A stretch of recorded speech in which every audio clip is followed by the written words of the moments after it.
আসসালামু আলাইকুম রহমতুল্লাহি ওয়া বারাকাতুহু। সুপ্রিয় এসএসসি পরীক্ষার্থীবৃন্দ, 2021 সনের স্বাগত জানাচ্ছি মুর্শিদ মুজিব উচ্চ বিদ্যালয়ের অনলাইন ক্লাসে এবং ধন্যবাদ জানাই আমার সকল ভিউয়ার্সদের। আশা করি সবাই ভালো আছেন, সুস্থ আছেন এবং স্বাস্থ্যবিধি মেনে চলুন, সতর্ক থাকুন। আজকে আমি পরীক্ষার্থীদের জন্য যে টপিকটি নিয়ে এলাম, ঠাক কোয়েশ্চেন, খুবই জনপ্রিয় এবং খুবই মজার একটি টপিক, বিশেষ করে নবম দশম শ্রেণীর শিক্ষার্থীদের জন্য। তো পরীক্ষার্থীদের জন্য আমি আজকে এই বিষয়টি তোমাদের সামনে তুলে ধরলাম, কারণ এই মুহূর্তে প্র্যাকটিস না করতে করতে হয়তো অনেক স্টুডেন্টসে বলেও বসেছ, আবার দেখা যায় অনেকে 5টি ঠাক কোয়েশ্চেন করতে গেলে কোনো না কোনো একটা ঝামেলায় পড়ে, কোনো না কোনো একটা রুলস ভুলে তারা ভুল করে। এখানে ভুল করলে চলবে না, কারণ গ্রামার এমন একটি বিষয়, ফুল মার্কস পেতে হলে তোমাকে অবশ্যই প্র্যাকটিস করতে হবে এবং নিয়মিত এই গ্রামারের সাথে, ইংরেজির সাথে থাকতে হবে। If you want to get full marks in grammar, you must practice regularly, otherwise you can't get full marks. তো স্টুডেন্টস, চলো আমরা আজকে দেখি এখানে যে দুটি বাক্য লিখেছি তোমরা দেখতে পাচ্ছ, she has infected to coronavirus, এবং আরও একটি সেন্টেন্স লিখেছে, I took an online class for the students. Here are two sentences I have written on whiteboard, and then I have written some methods for tag question, how we will convert a sentence into tag question. প্রথমেই খাতায় সেন্টেন্সটি হুবহু তুলতে হবে, তার মানে exam paper যে মানে question পেপারে যে সেন্টেন্সটি দেওয়া থাকবে সেই সেন্টেন্সটি স্ক্রিপ্টটি তুমি হুবহু দেখে দেখে তুলবে। অনেক স্টুডেন্টস এটা তুলে না, জানি না কী কারণে তুলে না, কিন্তু আমি যদি এই সেন্টেন্সটি টাগ কোয়েশ্চেন করতে যাই, আমি টাগ কোয়েশ্চেন করবো সেই সেন্টেন্সটির যেটা প্রশ্নে দেওয়া আছে, এই সেন্টেন্সটি লিখে কমা ব্যবহার করতে হবে। তো কমাটা কোথায় ব্যবহার করব যদি আমি ওই প্রশ্নটি মানে এই সেন্টেন্সটি নাই লিখি? হ্যাঁ, চলো আমি তাহলে তারপর বলি যে প্রথমে খাতায় সেন্টেন্সটি হুবহু তুলতে হবে, তারপরে বাক্যে যে অক্সিলারি আছে সেই অক্সিলারি যদি থাকে তার টাগ কোয়েশ্চনে নিয়ে যেতে হবে। তাহলে টাগ কোয়েশ্চন কোনটা? সেন্টেন্সের পরে নিশ্চয়ই একটা মানে টাগ কোয়েশ্চন, মানে একটা কোয়েশ্চন টাগ বসানোর জন্য এরকম এই যে আন্ডারলাইন সহ প্রশ্ন চিহ্ন দেওয়া থাকে প্রশ্নে, নিশ্চয়ই তোমরা দেখো, তো আমি সেখানে নিয়ে যেতে বলছি, টাগ কোয়েশ্চনে নিয়ে যাবে। অক্সিলারি যদি না থাকে, যদি অক্সিলারি না থাকে সেন্টেন্সটিতে, যেরকম এই সেন্টেন্সটিতে কোনো অক্সিলারি নেই, I took an online class, যদি না থাকে তাহলে ভার্বের ফর্ম অনুযায়ী, মানে ভার্ব অনুযায়ী ডু, ডাজ, ডিড ব্যবহার করতে হবে টাগ কোয়েশ্চনে। সেন্টেন্সে নো বা নট থাকলে বাদ দিতে হবে, আর না থাকলে অ্যান্টি ব্যবহার করতে হবে। যদি দেখো সেন্টেন্সটিতে নো বা নট নাই, তাহলে আমার টাগ কোয়েশ্চনে অ্যান্টি ব্যবহার করতে হবে। যদি এখানে থাকে নো অথবা নট এই সেন্টেন্সগুলোতে, তাহলে এখানে আর ব্যবহার করা লাগবে না। তারপরে এখানে দেখতে পাচ্ছি সাবজেক্টের প্রনাউন ব্যবহার করতে হবে টাগ কোয়েশ্চনে, কারণ আমরা সেন্টেন্সে যে শি সাবজেক্ট, আই সাবজেক্ট, যত রকমের নাউন প্রনাউন সাবজেক্ট থাকুক না কেন, সব ধরনের সাবজেক্টের ওই টাগ কোয়েশ্চনে নিয়ে আমরা প্রনাউন ব্যবহার করি। সর্বশেষে প্রশ্ন চিহ্ন সহ এখানে এই যে দেখতে পাচ্ছ আন্ডারলাইন করতে হবে, হাইলাইট করতে হবে টাগ কোয়েশ্চনটাকে। তো স্টুডেন্ট, চলো আমি যে দুটি সেন্টেন্স লিখেছি সেই দুটি সেন্টেন্সে টাগ কোয়েশ্চন করে নিই। প্রথমে আশা করি তোমরা বুঝে নেবে, she has infected to corona virus. আমি এখানে অক্সিলারি ভার্ব এখানে প্রথমেই দেখবো আছে কিনা, নিশ্চয়ই আছে, তোমরা দেখতে পাচ্ছ যে সেন্টেন্সটি তো খাতায় আমি হুবহু তুললাম এভাবে। তারপরে অক্সিলারি ভার্ব এখানে হ্যাজ আছে। তারপরে তোমরা এখানে এই কথা অনুযায়ী আসো যে সেন্টেন্সটি কি নো বা নট আছে নাকি নেই? হ্যাঁ, আছে। এই যে এখানে দেখতে পাচ্ছ অক্সিলারি ভার্ব আছে, আমি দিলাম। তারপর নো বা নট কি আছে? নো বা নট নেই। তাহলে আমি এখানে নিয়ম অনুযায়ী আমি এখানে অ্যান্টি মানে হ্যাজন্ট ইউজ করব, কেননা আমি বলেছি নো বা নট যদি থাকে তাহলে বাদ দিতে হবে, আর যদি নো বা নট না থাকে তাহলে ব্যবহার করতে হবে অ্যান্টি। তো এখানে আমি দেখতে পেলাম যে হ্যাজ, তারপরে অ্যান্টি বা নো বা নট নেই, তাই অ্যান্টি ইউজ করলাম, এন অ্যাপোস্ট্রফি টি, হ্যাজন্ট। তারপরে সাবজেক্টের প্রনাউন ব্যবহার করতে হবে। সাবজেক্টের প্রনাউন আমরা জানি যে শি এর প্রনাউন হচ্ছে শি, এই যেভাবে আমি প্রশ্ন চিহ্ন ইউজ করলাম, তারপরে এখানে দেখো হাইলাইট করলাম, আন্ডারলাইন ব্যবহার করলাম। আশা করি তোমরা এটা বুঝতে পেরেছো সহজেই। তারপরে এই সেন্টেন্সটি এখানে দেখো যে I took an online class for the students. এখানে দেখো অক্সিলারি ভার্ব যদি না থাকে তাহলে ভার্বের ফর্ম অনুযায়ী এই টুক ভার্বটি দেখতে এটা কি ধরনের ভার্ব? নিশ্চয়ই পাস্ট টেন্সের ভার্ব নাকি, পাস্ট ভার্ব, আই মিন এই ভার্ব টু। যদি ভার্ব টু হয় তাহলে একটাই অক্সিলারি আসবে, সেটা হচ্ছে ডিড। তাহলে এখানে আমি লিখবো কি, যে ডিড। যদি এখানে এই টুকের প্রেজেন্ট ফর্ম টেক্স থাকতো তাহলে আমি এখানে ডাজ ব্যবহার করতাম। যদি এখানে টেকের প্রেজেন্ট ফর্ম টেক্স থাকতো ডাজ ব্যবহার করতাম, যদি টেক থাকতো তাহলে ডু ব্যবহার করতাম। এই যে এখানে দেখতে পাচ্ছ আমি ডু, ডাজ, ডিড এই তিনটি অক্সিলারি লিখেছি। তাহলে আমি এখানে লিখবো যে ডিড। তারপর নো বা নট কি এক সেন্টেন্সটিতে আছে? আমি মনে করি নাই, নিশ্চয়ই আমি মনে করি না, আমি দেখছি এখানে নাই, তো তোমরাও দেখছো এখানে নাই। যে I took an online class for the students, এখানে নেই বিধে আমি এন অ্যাপোস্ট্রফিটি ইউজ করেছি, তার মানে এটা হলো ডিডন্ট। ডিডন্টের পরে আমি যে প্রনাউনটি ব্যবহার করব, যে আয়ের প্রনাউন হচ্ছে আই, তাহলে এটা হলো কি, ডিডন্ট আই। তো সহজ ভাষায় আমি এই টাক কোয়েশন ব্যাপারটি তোমাদের সামনে তুলে ধরেছি এবং বুঝতে পেরেছ। তাহলে আমরা কিছু টাক কোয়েশনের কিছু প্রনাউনের কথা আজকে আলোচনা করব। সেই প্রনাউনের কথাগুলি তোমরা এখানে লক্ষ্য করো, দেখো।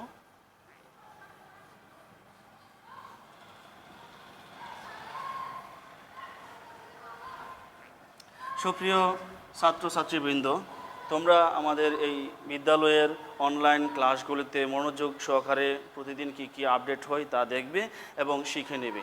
যতদিন না পর্যন্ত এই অবস্থা, তো তোমরা এই অনলাইন ক্লাসের উপর নির্ভর করতে হচ্ছে। দেখো, আমি কিছু প্রনাউনের সূত্রাবলী যদি লিখি, যে প্রনাউন টাক কোয়েশন করতে গেলে আমাদের প্রনাউন একটা বিশেষ জায়গা জুড়ে দখল করে আছে। যে প্রনাউনের সূত্রাবলী আমি এখানে লিখলাম। সূত্রাবলীগুলি যখন লিখতে যাই, তাহলে প্রথমে আমি লিখতে যাব যে মানুষ সিঙ্গুলার হলে, হ্যাঁ, মানুষ সিঙ্গুলার হলে আমরা এর প্রনাউন শি অথবা হি লিখব। মানুষ সিঙ্গুলার হি হতো, কিন্তু মানুষ ছাড়া যে কোনো কিছু সিঙ্গুলার হলে, যদি মনে করো মানুষ ছাড়া যে কোনো কিছু সিঙ্গুলার হলে সেটার প্রনাউন আমরা ইট লিখব। মানুষ ছাড়া যে কোনো কিছু সিঙ্গুলার হলে সের প্রনাউন কি লিখব? যে কোনো কিছু সিঙ্গুলার হলে আমরা ইট লিখব, সিঙ্গুলার হলে ইট হবে, এটা লিখলাম। তারপরে মানুষ সহ যে কোনো কিছু যদি প্লুরাল হয়, শুধু মানুষ প্লুরাল না, মানুষ সহ এই পৃথিবীর যা কিছু আছে সব কিছু যদি প্লুরাল হয়, হ্যাঁ, তাহলে এটা হবে কি, দে হবে। মানুষ সহ, হ্যাঁ, যে কোনো কিছু, মানুষ সহ যে কোনো কিছু প্লুরাল হলে দে হবে, যে কোনো কিছু প্লুরাল হলে দে হবে। আশা করি তোমরা এটা বুঝতে পেরেছো। এটা হচ্ছে টাক কোয়েশনের ফার্স্ট অ্যান্ড ফরমোস্ট রুলস, যা আমরা যদি ব্যবহার করি। তারপরে অফ দেম, এই যে দেখো আমি 3 নম্বর যদি ইউজ করি, যে অফ দেম, হ্যাঁ, যুক্ত সাবজেক্ট আছে, দেখবে যে বডি যুক্ত সাবজেক্ট আছে, তারপরে দেখবে যে ওয়ান যুক্ত সাবজেক্ট আছে, হ্যাঁ, অফ দেম আছে, বডি আছে, তারপরে এরকম অফ দেম আছে, বডি, আরও একটা আছে যে দি এবং অ্যাডজেক্টিভ, হ্যাঁ, দি এবং অ্যাডজেক্টিভ আকারে যদি এখানে মনে করো যে প্লুরাল ভার্ব থাকে, আমরা জানি, দেখাবো ইনশাল্লাহ, প্লুরাল ভার্ব থাকে, এই ধরনের এই সাবজেক্ট ক্ষেত্রে অবশ্যই কী হবে, অবশ্যই এদের প্রনাউন হবে দে, এদের প্রনাউন দেওয়া হবে। তো প্রনাউনের আরও কিছু বিষয় তোমাদের সামনে আমি তুলে ধরবো, যে বেবি এবং থিং যুক্ত যে বেবি আছে, যেরকম বেবির প্রনাউন ইট হবে, তারপর থিং যুক্ত যত সাবজেক্ট আছে সেই থিং যুক্ত সাবজেক্টের প্রনাউন হবে এই ইট, থিং যুক্ত সাবজেক্ট, হ্যাঁ, সমান সমান কী হবে, এর প্রনাউন ইট হবে। এখন শিক্ষার্থীবৃন্দ, আমি তোমাদের সামনে এই ধরনের এই উদাহরণগুলি আমি এখানে দেখাচ্ছি, তোমরা মনোযোগ সহকারে দেখে নাও যে এই ধরনের সেন্টেন্সে কী কী আছে। সেন্টেন্স আছে যেরকম মানুষ সহ যে কোনো কিছু সিঙ্গুলার হলে, যেরকম আমি এখানে লিখলাম যে বার্ড, হ্যাঁ, এখানে bird is, the bird is fine, হ্যাঁ, আমি এখানে দি বার্ড লিখলাম, যে the bird is beautiful, the bird is beautiful. এখানে একটা কোশ্চেন করতে গেলে আমার লিখতে হবে যে এই যে এখানে ইজ লিখতে হবে, তারপর নো বা নট নেই, ইজ নট লিখতে হবে, আর বার্ডের প্রনাউন এখানে এই ইট লিখতে হবে। তাহলে একটা কোশ্চেন হলো কি, ইজ অন্ট ইট। যদি মনে করো আমি লিখলাম যে এই যে এখানে লিখলাম যে দ্য বার্ডস, হ্যাঁ, দ্য বার্ডস আর লিখলাম। যদি এখানে মনে করো এই যে ইজ না থেকে এভাবে যদি সেন্টেন্সটা ওই দ্য বার্ডস আর বিউটিফুল, তখন এই ক্ষেত্রে এখানে লিখতে হবে কি যে আরন্ট। আর ইটের প্রণয়ন কি লিখতে হবে, আর ইটের বলে এই যে কি বলে জানি বার্ডসের প্রণয়ন লিখতে হবে যে দে, আরন্ট দে। আশা করি তোমরা বুঝতে পারছো যে সাবজেক্ট সিঙ্গুলার হলে ইট হয় আর সাবজেক্ট প্লুরাল হলে দে হয়। সেটা মানুষই হোক, বস্তু হোক, প্রাণী হোক, হ্যাঁ, জন্তু হোক, জানোয়ার, যাই হোক না কেন, যদি সিঙ্গুলার সাবজেক্টই তাহলে ইট হবে আর প্লুরাল সাবজেক্টের ক্ষেত্রে দে হবে। তো আমার এই কথাটা এখানে চলে গেল। তারপর অফ দেম যুক্ত বডি ওয়ান, হ্যাঁ, এগুলি যুক্ত কি ইয়ে আছে সেন্টেন্স আছে, তোমাদেরকে আমি সেটাও দেখিয়ে দিচ্ছি।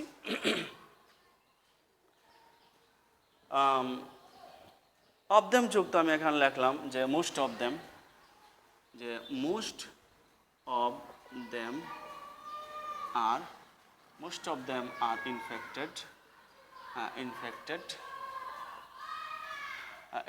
টু করোনা ভাইরাস, হ্যাঁ, কোভিড-19। তো এই ক্ষেত্রে আমি যদি এখানে যে দেখতে পাচ্ছ যে অফ দেম যুক্ত subject, most of them, some of them, none of them, all of them, এরকম বহু ধরনের সেন্টেন্স হইতে পারে। তো এগুলির প্রনাউন, এই ধরনের কথাযুক্ত সাবজেক্ট যদি থাকে সেন্টেন্সে, তাহলে এদের প্রনাউন হবে দে। তাহলে এটা টাগ কোয়েশনটা আমরা করব কি যে আর এন টি, আরন্ট, দে। আশা করি স্টুডেন্টস তোমরা বুঝতে পেরেছো যে কীভাবে মোস্ট অফ দেম হবে। তারপর আমি লিখলাম যে বডিযুক্ত। বডিযুক্ত ধরনের সেন্টেন্স কী কী আছে, যেরকম আমি লিখলাম যে nobody, nobody will help you, nobody will help you। তো এখানে এই যে সেন্টেন্সটা আমি লিখলাম যে nobody will help you, তো এখানে অক্সিলারি ভার্ব আছে নিশ্চয়ই। অক্সিলারি ভার্ব কোনটা, উইল আছে, হ্যাঁ, অক্সিলারি মডেল সেটা। তো উইল আছে, তো উইলের পর এখানে নো বা নট আছে কিনা দেখো। আমি মনে করি একটি নো বা নট আছে, মানে যেখানে নেগেটিভ ওয়ার্ড আছে, যেরকম নোবডির মাঝে নো আছে। তো এখানে আমি তাহলে আমরা কি লিখবো না, যে এনটি যেটা দেওয়ার কথা সেটা আর আমরা এখন লিখবো না। তাহলে এটা কি হচ্ছে উইল। আর বডি যুক্ত এখানে আছে, সাবজেক্টে কি যুক্ত, বডি যুক্ত। বডি যুক্ত সব সাবজেক্টের প্রনাউন কি হবে, দে হবে। তাহলে এটা কি হচ্ছে উইল দে। আশা করি তোমরা বুঝতে পারছো যে আমি কী জন্য বডি বললাম, যে বডিযুক্ত যত সাবজেক্ট, এরকম নো বডি, এনি বডি, সাম বডি, হ্যাঁ, এরকম বহুত ধরনের বডিযুক্ত সাবজেক্ট ইংলিশ গ্রামারে বা ইংরেজিতে তোমরা পেয়ে থাকবে, এগুলির প্রনাউন তোমরা লিখবে যে দে। এখানে আমি অক্সিলারি উইল মডেল হিসেবে উইল পেয়েছি, আর নট এখানে দেওয়া যাবে না, কারণ এখানে নট আছে। তো নটের আরেকটি নিয়ম বা মেথড আছে, আমি সেটাও তোমাদের তুলে দেবো ইনশাল্লাহ। তাহলে এটা হচ্ছে কি উইল দে। এখন আমি পরবর্তীতে আরেকটি সেন্টেন্স, আরেকটি নিয়ম এখানে দিচ্ছি ওয়ান, হ্যাঁ, ওয়ান এরকম যে এই যে এভরি ওয়ান, মনে করো যে লিখলাম যে এভরি, হ্যাঁ, one, everyone will beside you, হ্যাঁ, প্রত্যেকে আপনার পাশে থাকবে ইনশাল্লাহ। তাহলে এখানে এই যে আমি এই কথাটা লিখলাম যে everyone will beside you, তাহলে এখানে এই যে উইল আছে, হ্যাঁ, উইল দিলাম, উইল দিলাম। তারপর এখানে দেখতে পাচ্ছ নো বা নট কি আছে, তো নো বা নট নাই, তখন এটা কি লিখতে হবে উইল এনটি। তারপর এখানে ওয়ান যুক্ত যে আছে, ওয়ান যুক্ত সাবজেক্ট, এর জন্য লিখতে কি হবে কি দে লিখতে হবে, হ্যাঁ, দে লিখতে হবে। তারপরে এই যেভাবে আন্ডারলাইন করতে হবে। তো ছাত্রছাত্রীরা এখানে আরেকটা বিষয় তোমাদের সামনে এখন না বললেই নয়, যে আমি এখানে যে উইল এনটি লিখলাম, হ্যাঁ, এ ধরনের যখন উইল এবং এনটি, উইল এবং এনটি যখন একসাথে হয়ে যাবে, তো সেই ক্ষেত্রে তোমরা অবশ্যই এই কথাটি মনে রাখবে যে এ ধরনের এম এনটি হবে, তখন এটাকে লিখতে হবে কি যে আরন্ট।